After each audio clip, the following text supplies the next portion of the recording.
You are watching George Schlagheck. The one and only. Hi, and welcome to my channel. This is episode 27 of Bicycle Touring Talk, the series about the bicycle tour that changed my life and inspired me to write the book, Destinations Are Fake. Shh. There's a link in the description. After a great time in Cordova, I had to get to Veracruz in one shot, so I could show up at Kiosk International for my interview early the next day. The ride started off easy, but then something unexpected happened. First, I noticed that my front tire had developed a little bulge in one spot that I could feel on the road. While still wondering how long the tire would last, I heard a pop and a hissing sound. There was my answer. The tire was in pieces. I had no choice but to push the bike and get off the main highway to look for a town that would hopefully have a bike shop. Thankfully, there was one not too far behind me. The highway had bypassed it completely, but there was an alternate road that ran parallel to the toll road. All I had to do was to push the bike off the next exit and follow that road back about a half a kilometer. Within 15 minutes or so, I was on the outskirts of a town called Cuitlahuac. I hope I'm saying it right. Someone had already noticed me and motioned for me to come over. He was a relatively young man who had been distracted from washing his car when he saw me push my bike. Yes, there were several bike shops nearby, the man told me, and immediately offered to give me a lift back to town, which was only a kilometer or so.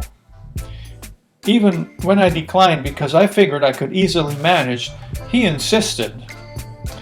I finally accepted and told him I'd need a couple of minutes to take the wheel off my bike and he might as well finish washing the car. Minutes later, I got to ride in a shiny 1986 Volkswagen Beetle, complete with a Superman sticker on the windshield. The front wheel of my bike was resting on my lap. There were 3 bike shops in town. Antonio, my new friend, had told me. It seemed like a sure thing that one of them was going to have the right tire. While he was well-intentioned and convinced, we both didn't know that 700C tires were not common in Mexico. We visited each bike shop in town. Each and every one of them made an effort to find something that could fit my rim, even if it wouldn't be an exact fit, but ultimately, nobody could help me. The right size tire just wasn't available. Finally, at the last bike shop we stopped at, an older man wasn't going to let me walk out of his shop without some kind of solution. Antonio had explained to him that I was from Canada and I had come here on my bicycle, and now there was no way the trip would end here. He had to try something. The man agreed, and over the next half hour or so, we got to watch him repair my blown out tire in the most creative way. Several inner tubes were cut into pieces, and an old tire from a kid's bike was converted into reinforcing patches. By the end of it, I owed the equivalent of about $5 and had a tire that held 35 pounds of pressure. I wasn't convinced that it would make it to the next town, let alone Veracruz. But I had little choice, so I was going to try. Antonio drove us back to his house where I immediately installed the wheel. When I tried to give him 50 pesos to compensate him for all the help he had given, he declined. Instead, he invited me for lunch, which his wife, Juliana, had almost ready. Once again, I was blown away by the hospitality. Not only was the food excellent, so was the company. I could have easily stayed the entire afternoon, and Antonio probably would have driven me somewhere to make up the lost time. But I was determined to reach Veracruz by that night and do it entirely by bike. Shortly after lunch, we said our goodbyes and I hit the road. At first, I rode the bike very carefully, expecting my tire to burst at any moment. My confidence went up with each kilometer completed. Every pothole I hit, no matter how small, was testing my nerves as well as the tire, but ultimately contributed to my growing optimism.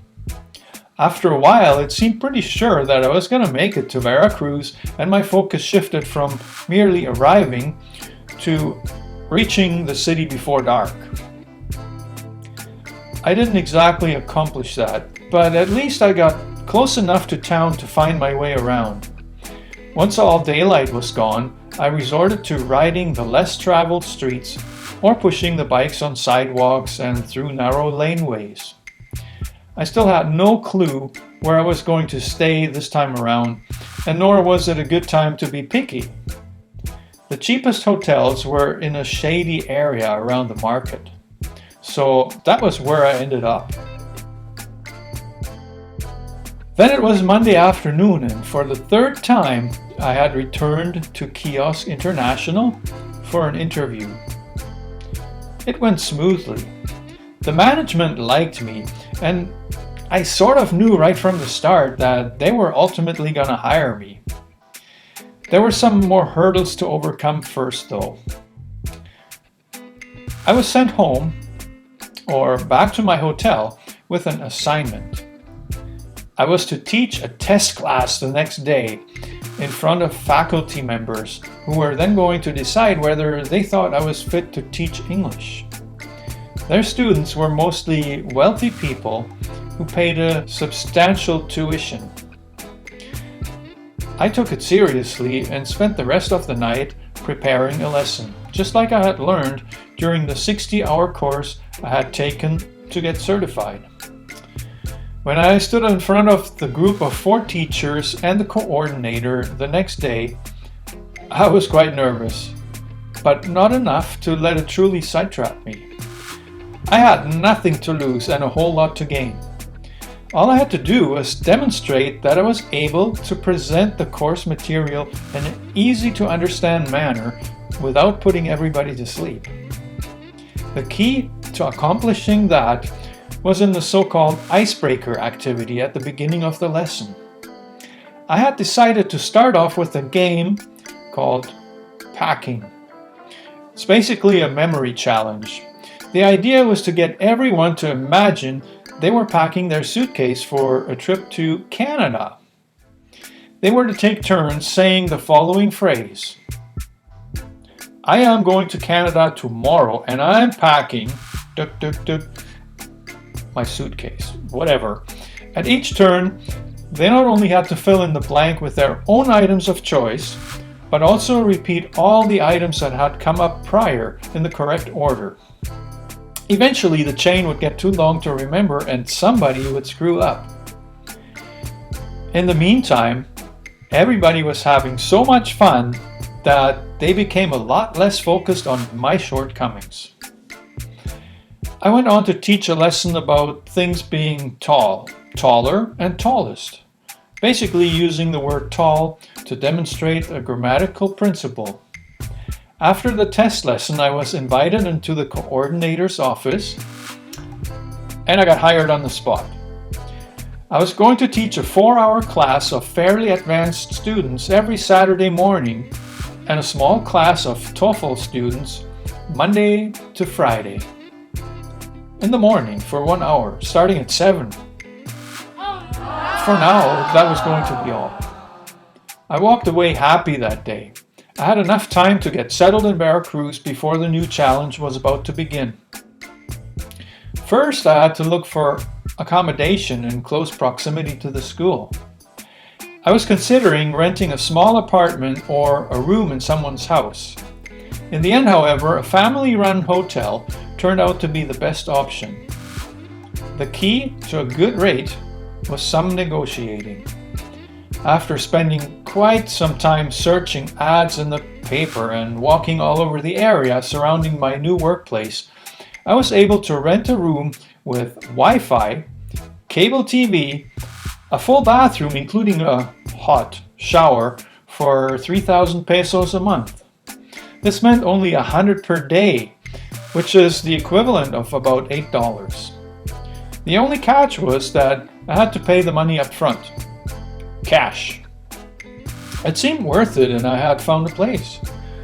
I moved the next day and somehow it seemed like a huge deal, despite the fact that I had done it pretty much every day up to this point.